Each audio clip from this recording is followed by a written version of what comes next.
are going to begin our march soon, very soon.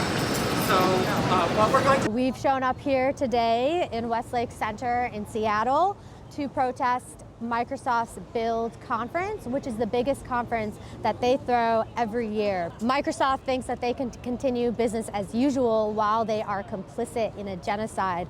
And we came out to show up and say that there will not be business as usual. We know for a fact that Microsoft had increased its security this year because they knew about our protest.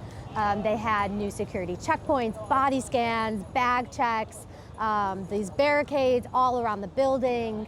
It's very telling of how scared they are of us and our message. And so we marched to the center. When we got there, I saw security pushing and shoving and throwing people on the ground. And at one point, security pulled out pepper spray and started pepper spraying the rally members who were attempting to get in. Chanted as loud as we could. While you speak at Microsoft Build! While you speak at Microsoft Build! How many graves have been filled? How many graves have been filled? So that people attending that conference knows the role that Microsoft is playing, knows that its CEOs and leaders are war profiteers, and that Microsoft is a weapons manufacturer. These tech weapons are widespread. They're everywhere.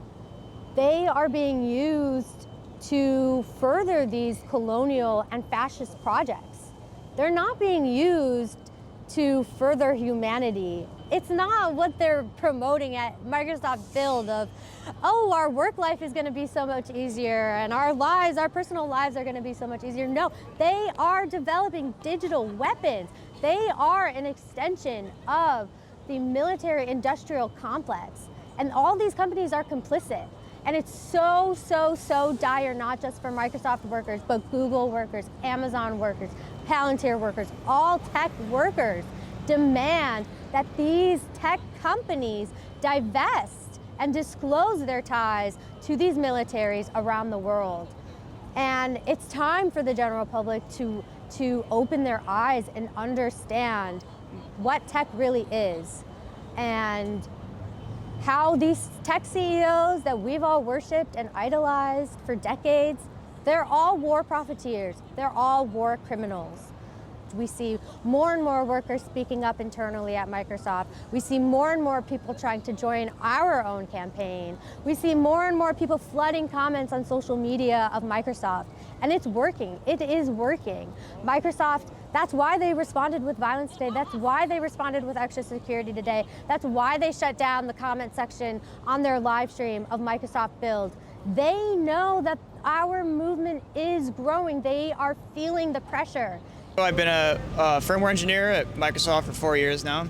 I disrupted the keynote speech today at Microsoft Build where Satya Nadella was speaking. Satya! How about you show them how Microsoft is killing Palestinians? How about you show them how Israeli war crimes are powered by Azure? As a Microsoft worker, I refuse to be complicit in this genocide! Up until relatively recently, I wasn't aware of how much of Azure and Azure OpenAI is being used to fuel the genocide in Gaza. So now every day when I go into work, it's basically the first thing I think about, and it's the last thing I think about, is that what I'm working on right now, the company that I work for, is fueling this genocide in Gaza. And it just plagues my mind. I just felt that it was my responsibility as a Microsoft worker and a person of conscience to act, and so that's why I disrupted. It's one of the things that made me the most disgusted with Microsoft leadership is that so many Microsoft workers are now stepping forward and saying that they don't support this and that they want a response from leadership to either say that this is not occurring or acknowledge that it's occurring and say that the steps that they're taking. And so far, until this past week, Microsoft leadership has been completely silent. So that basically, to me, is an admission of guilt that they've been so silent so far. And even the response that was posted on Microsoft's blog last week, it doesn't go far enough.